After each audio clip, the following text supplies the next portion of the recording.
Hello, everyone, and welcome to Pop Culture Spread, our fun weekly movie and streaming news show with a twist. If you're new to the channel, welcome. My name is Rick. Hit that like and subscribe button. Also, hit that notification bell. We would really appreciate it. Also, remember, you can hear us on audio podcasts on Spotify, Apple, Amazon, and where all good podcasts are found. Check out our merch store as well. All the links are down below. Joining me on the show, as always, he's the other half of Pop Culture Spread and my good mate, VHS Jace. How are you? I'm doing good, mate. It's over. It's all over. It is over. Not completely, but we've had some big news this week, mate. Big news. So let's get into it, Jace. Let's get into the big.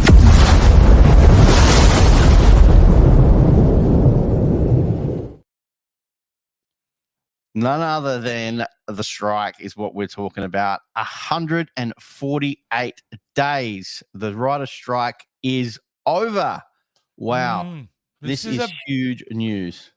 Well, honestly, I don't really know if this is a massive surprise because they were getting to that point, Rick, if they didn't sort this out soon. Yeah, there were a lot of shows that we were not gonna be seeing next year. So they had to do something. But finally, yes, it is over. And it's been a big win for the writers, Rick. I think they've done really well over this.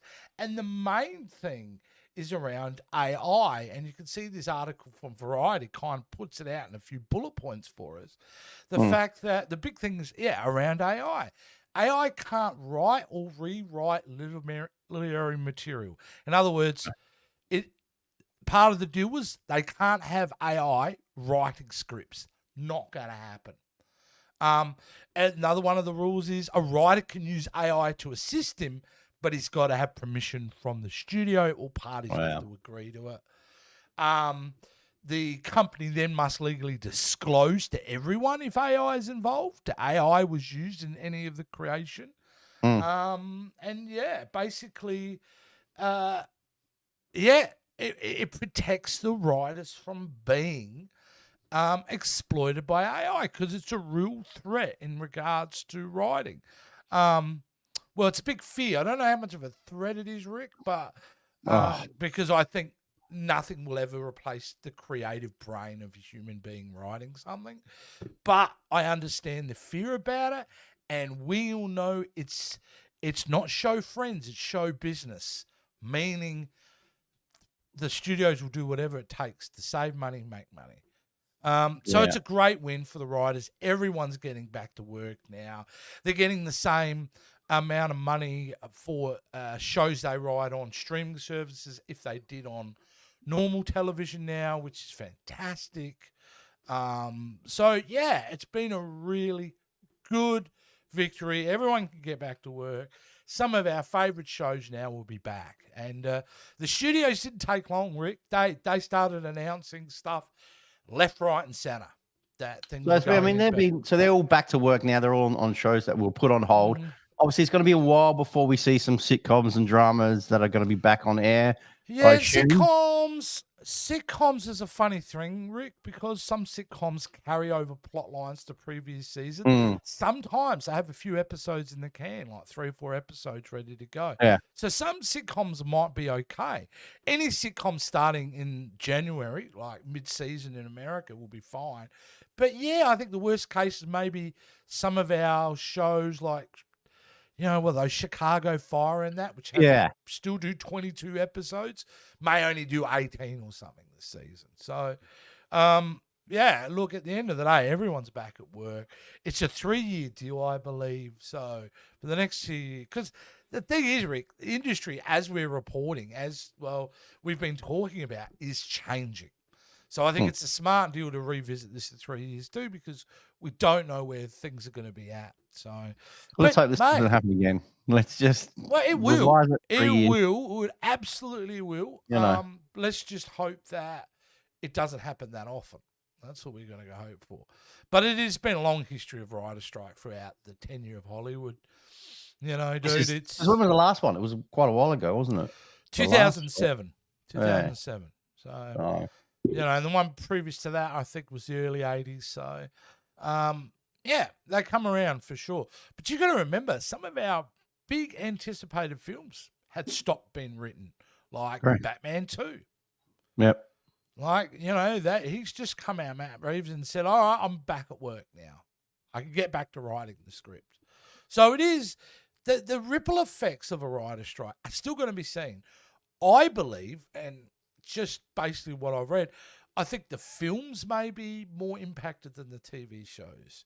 You know what I mean? I think we'll see delays in more films than we will TV shows. So, but yeah, I mean, there's half the battle. But remember, the SAG-AFTRA strike is still on, but apparently they're meeting on Monday with some studio heads to try to wrap that up. So yeah, hopefully they can come to a conclusion.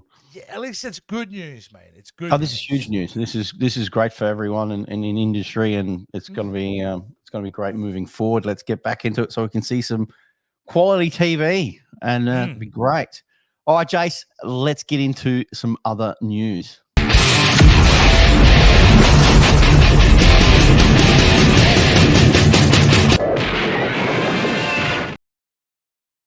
Wow. Right. Yeah. Speaking of AI, it's come out. It's been the top consulting firm says studios should spawn AI as a replacement for creatives. What is with AI? I mean, Jace, you are in this industry. You're a videographer. You do a lot of this type of stuff. What's your opinion on this? I mean, this is AI technology growing. We all know that. AI technology is wonderful. It should only be used to me as a. Everything I've found so far is it's a tool for me to help me, produce content from a post-production level. But like everything, I mean, AI won't be able to, at this point, go out and film a certain scene, without human beings there, right? So you're still going to have to do that, and you're still going to have to kind of construct it together. But we're already seeing things where you can upload a video and it'll do a pre-cut for you. It'll cut the video for you. So, yeah, there's always a threat with it. I'm just trying to embrace the positiveness of it at the moment, and still believe the creative thing about human beings just will never be able to replace by a computer. Well, that's what I'm hoping anyway. But back to this story, what they're really going on about is they're going to try to use the tech rather than replace actors or write scripts. The idea about embracing AI is from the perspective of using it to streamline production and post-production, Rick. So AI has some very positive things to it. And one of the things they say in this article, right, and have a look at this, there's two great examples, Scenario 1 and Scenario 2. A $50 million comedy movie. Despite limited visual effects, the production could still benefit from using generative AI before filming begins. For example, to block out scenes within the game engine software and in post-production, including automatic coloring and localization, which is wonderful. And what they mean by coloring is color correction, making sure everything looks right, and localization, meaning how things are composed. Virtual production can shave 5% to 10% off time or cost, around 4 weeks, and $3 to $5 million. So a film that would be $50 million could be $45 million. And this is from technology in it now. Scenario 2, $100 million family movie, possibly with computer-generated people. Production starts with the in-game engine-driven pre-visualization, which in money and pre-production and VFX budget to create top-tier graphics. The engine can also be used during production to render virtual elements in real time. So we're already seeing that with The Mandalorian, with the thing like, with the virtual, the dome that they're dome around, yeah. So there's a lot of money you could save by doing that, and they're saying down here you could save about 18 weeks of work, Rick, and up to $15 to $20 million off a film. And then the last scenario they put up here was a blockbuster sequel. The use of the volumes and the game engines and all that kind of thing. and basically embracing those technologies. The LED wall can cut production day costs much as 2/3. It concludes saving $30 to $40 million off each production. This is what it's really about. And it's an interesting story, Rick, because it solves a problem that CEOs like Bob Iger have been coming out and talking about. How it's like, hey, we need to make less content, better quality content, and cheaper content. Well, this is where AI can actually really benefit the industry by cutting those costs, and, the volumes used at the moment for CGI things and things like that, like, you know what I mean? Fantastical worlds that don't exist in reality. However, you have a romantic comedy that you want to film at a budget for $30 million, but it's set in Paris. Do you need to be in Paris? Well, the volumes and things like that save costs, because then you don't have to go on location, and you don't have to ship, and the logistics alone of not having to do that. So there are some real benefits. Is that going to be, could you pick that up though? I mean, the AI would have to be pretty well spot on to have a look at. Look, there are times in Star Wars in real life. There are times in Ahsoka and Mandalorian we can kind of see that they're in the volume. You can. But most of the time you cannot. Like, if I was to tell you, Rick, if the last episode of Ahsoka, none of that was shot outdoors. No, you can tell. You know what I mean? Like, it looks pretty damn good, right? And if you're just doing a romantic comedy, most of the time it's close-ups of the character and the background slightly blurry, and it's in Paris, you are not going to be able to tell. So I honestly, I think there's opportunity there. I'm sure some purists going, but it's not like being on the actual. And I agree. And if you can do it at an affordable price, absolutely do it on location. But it may mean some films get greenlit that wouldn't get greenlit before, based upon them being able to control the production. And you got to remember that. That's the big thing too. Being able to control the space is a big deal when you're filming something. The sound, the light, the environment. You've got full control on that.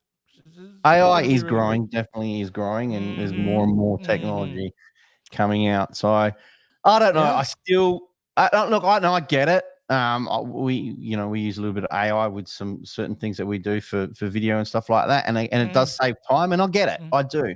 But I don't think the technology is quite there yet for certain things, but it is growing, and it is a lot quicker. So who knows? We'll see how we go, mate. All right. James Gunn. That's our next story. Oh, sorry, mate. We're going to our next story. Yeah, we've been talking about James Gunn a bit in the couple of shows we've been talking about.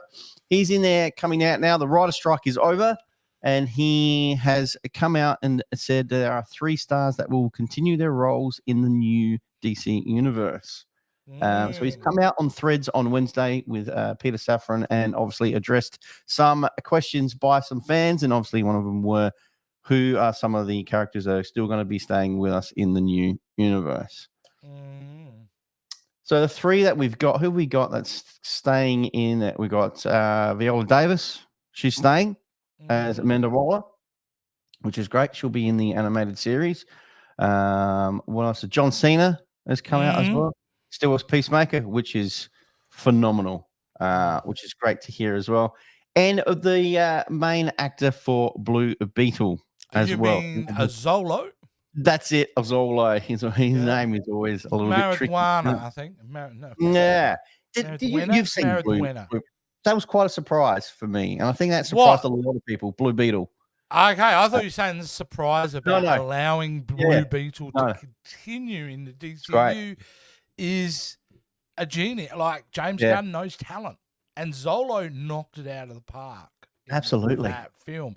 He is great. He is likable. I've liked this kid ever since I saw him in Cobra Kai, and I've watched that. Thought the kid had talent then, and he really held it together as Blue Beetle. He really was. I mean, that movie was great because of the family unit and that, but that kid's a star, and they're very smart to keep him on. And because that film, Rick, felt, even though there were some mentions, that Batman's a fascist, which I love that line, there's no real. There's a couple of mentions of other characters, but there's no like scenes with any other DC because it's kind of self-contained, which I think allows us then to live further along. But notice he only said the three. No Ezra. Oh, wow. Yeah. No Jason Momoa. Even though there were rumors that he would continue as Aquaman. You know, inside reports are saying that this sequel maybe not so good. So, yeah, I don't know. We'll see how it goes. Well, well, yeah. that film, Aquaman, the 2, is the last film of the current DCU. That ends. Sorry, the previous studio. That ends it. You know. Yeah. So, yeah, we'll wait and see. It's going to be a very interesting time. But it almost hangs down to Superman Legacy. So that's Superman Legacy. Absolutely, I think that's the make or break of this. It does. If this doesn't, it really does. It's the tone of it. It's the type of film James Gunn wants to make. I'm very interested to see because James Gunn likes to put a hard edge on that, and so are we going to be seeing a rather violent Superman? I don't know. Are we going to see a very funny Superman? James Gunn capable of anything, so I think tone's really going to predict what kind of DCU he has in his head. And what we'll kind of get, but. Yeah, bring it on. James Gunn, he's doing what he can, man. He's got one of the toughest jobs in Hollywood at the moment. So he definitely does. But look, it's going to be great. Cannot wait. Yeah. Now, let's get into our next story, Jace. A bit of physical media. Do you still collect a bit of physical media, Jace? No, I do not. I got rid of most of my physical media, as you know, Rick. A couple of years ago, I had a very large collection of Blu-rays, 4K movies. Yeah. And then decided that, no, we were moving and decided I would embrace streaming. I kept a few box sets. That's it. Classic box sets, and then got rid of it all. Well, it's coming out. I do sometimes regret that, but that's what do you? Sometimes, but most of the time, no. 95% of the time, I do not. I'd rather... Yeah, even when I had both, I would still rather spend an hour trolling through streaming services to find a film rather than get up, take 3 steps, and take it off the shelf. Yeah. So, no. So you remember back in the day? Yeah, well, I've stopped physical media myself. It's been a long time. But it is come out now that Netflix has mailed its last DVD. Now we're talking, Rick. We're talking about... Netflix mail-in service, the origins. Mail-in service. Remember when back in the day? Yeah, yes, I do. Yes, I do. I was DVD this morning releasing. Now I didn't know this was still going. I thought this had stopped since they started streaming. They started this thing in 1998, dude. That's crazy. And I remember this. And I don't know. Did we have it here in Australia, or was there something similar to it? I remember we had something called Quick Flicks. That's it. Yeah. And then it's a bit of a shock, this story. What it is? Well, their first one they did with 1998 was a copy of Beetlejuice, which was awesome. And now the last one was just 2000 film was True Grit. But I think they're stopping because they're saying they can't.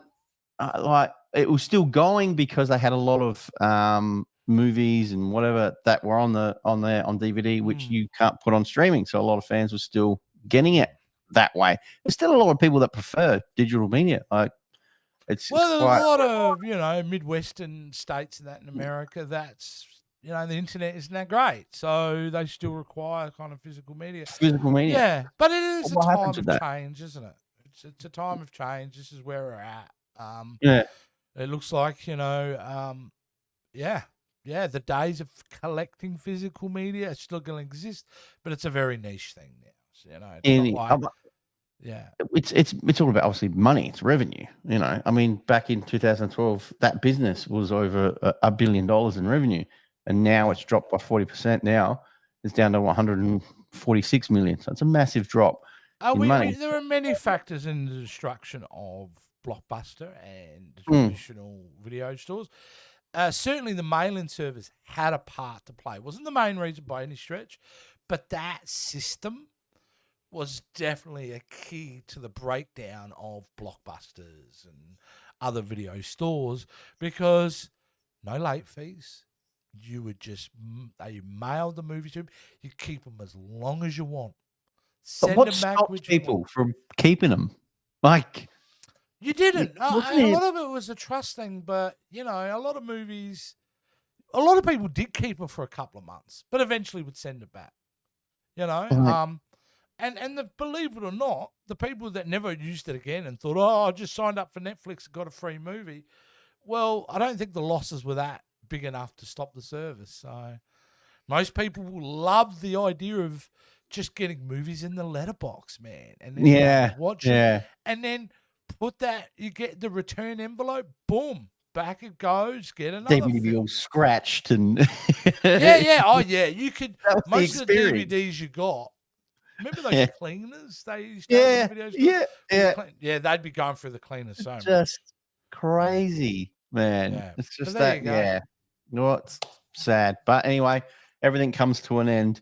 It does come to an end. Mate, let's get into the train wreck of the week. Oh, Mate, this is a big one.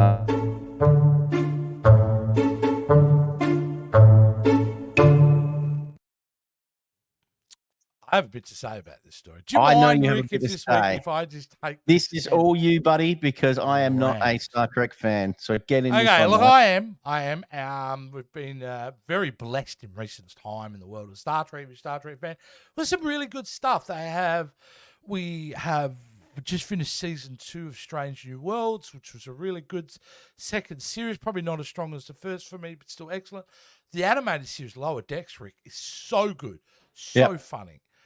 Absolutely brilliant show. And then they've also had Picard. Now, Picard as a TV show, dude.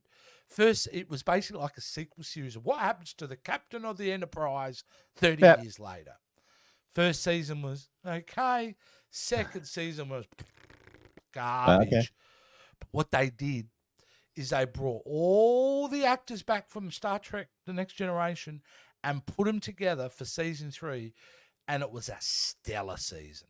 Season 3 of Picard is, if you are a Star Trek fan, Star Trek at its finest. However, that's not because of Patrick Stewart. Patrick Stewart, I believe, is the reason why the first and second season was garbage, because his idea, Rick, when they came in to make Picard, he goes, I don't want to be on the Enterprise. I don't want to be with any other. It's about Jean-Luc Picard, the next phase of his life. Well, it didn't work. So they brought in a new showrunner for season 3, got all the crew back together, made an amazing show.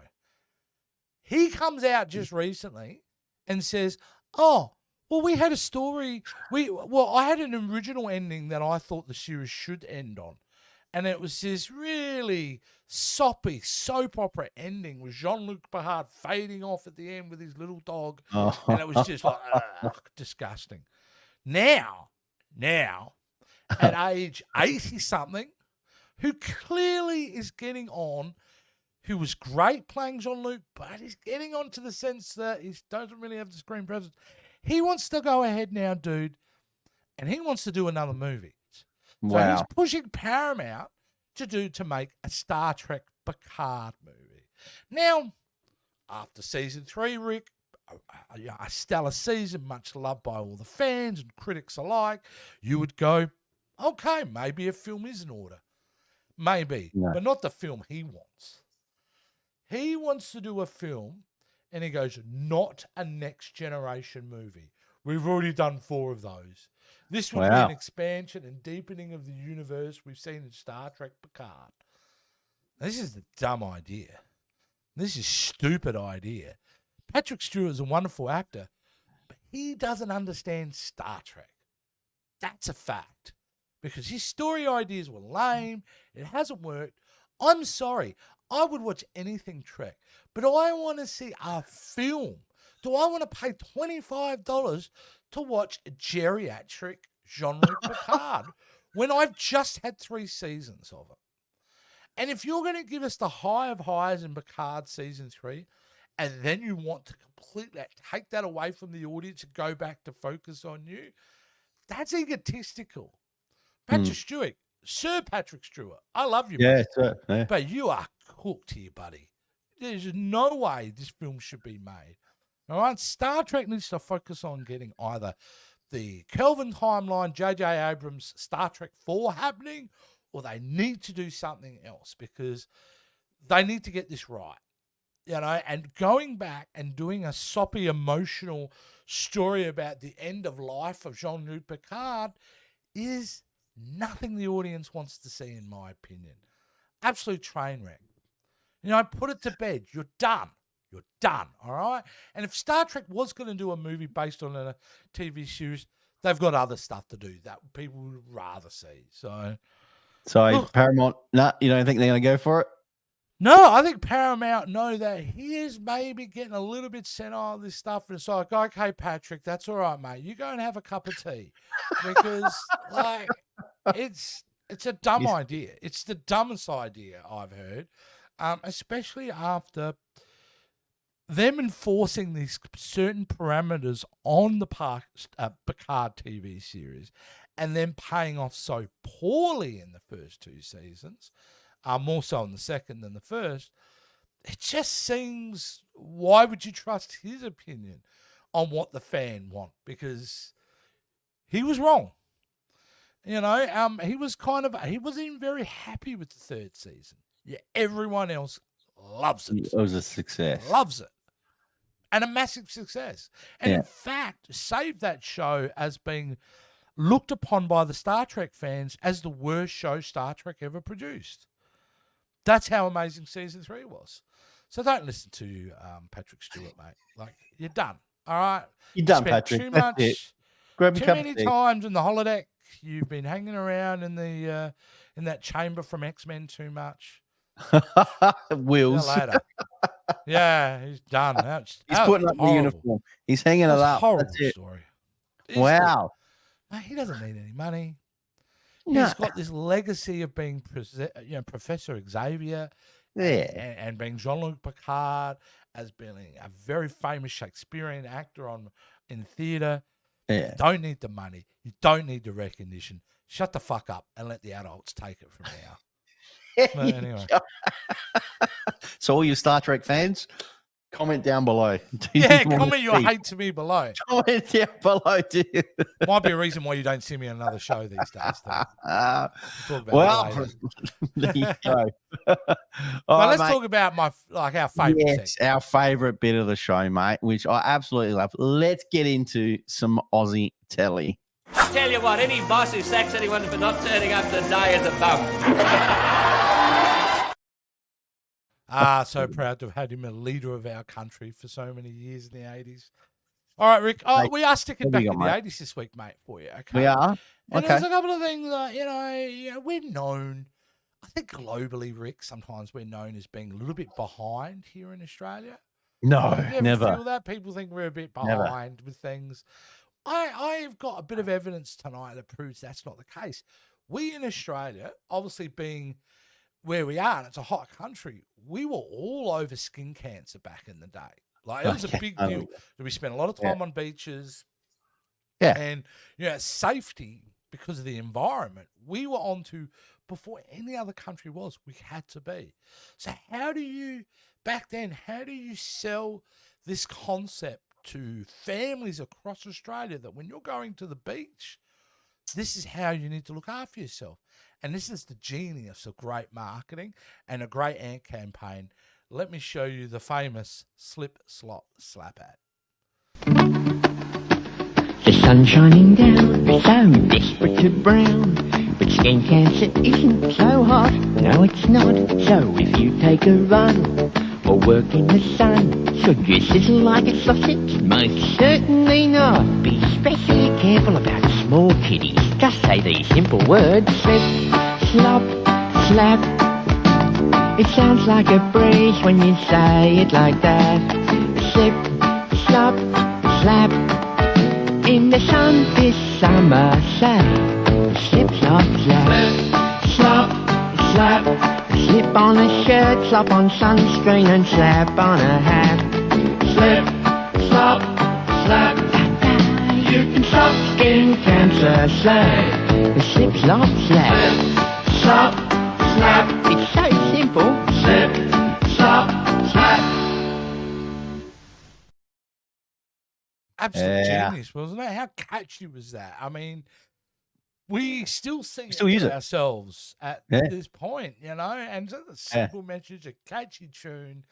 And yeah, man, we were doing that way before anyone. But that's iconic. I mean, Huge. that was on TV, especially around summer, on repeat constantly throughout it, you know. Yeah, do you remember that ad? Don't you? I do remember that ad, and Yes. still to this day, people still use that saying slip, slop, slap. Oh, yeah. People got to understand that the Australian weather, the heat here, like you get a lot of tourists that come over. Oh yeah, no worries, and they just get burnt. Yeah. Really, You and see they them have baking to- in there, and yeah. you just know that they're done. Yeah. When you It's- see the locals, mate, the locals these days not wearing hats, they're wearing long No. sleeve t-shirts. Yeah, You know, and it's still and look, it's skin pretty cancer full is a big thing here in Australia. It's not a good thing. But I No. mean, this campaign came out- Everybody knows somebody who's had skin cancer Correct. cut out. Yeah. I know a couple of people have had skin cancers cut out, you know? Yeah. And odds are, Rick, that somebody in your family or my family at some point in our lives will get a skin cancer cut out. yeah, That's definitely. Yep. statistically a reality here in Australia. Yep. So, yeah, very important stuff and a great messaging. But Great. that's not just it, Rick. After a long day at the beach, if you spend a long day at the beach, you get pretty tired, right? Especially when you're a kid. You do? Yeah. How did you know when it was time to go to bed? Like, that was the thing as a kid, you know. We weren't checking our iPhones or anything. We didn't No, we didn't have that back then. You know, we'd plop ourselves in front of the telly, but we knew when it was time to go to his bed as a kid, especially here in our hometown, Rick, because of this little message that we would get on our television.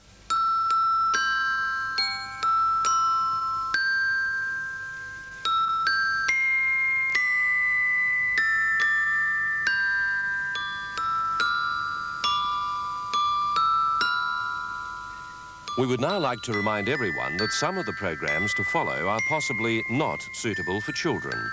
So, from all of us here at Channel 10, it's good night, girls and boys. I think that is horrifying now. I go back and rewatch that. It's There's right. something terrifying about that I never picked up on before until I found this clip the other day and went, holy hell. I actually went, cool, it's time to go to bed. But man, I lived by that when I was a younger kid. That was, Oh yeah. I'm sure my parents couldn't wait for that ad to come on every night. Wow, that hasn't aged at all. No, not at all. But that's how they used to do it, eh? Wow. Absolutely. That's Fat Cat.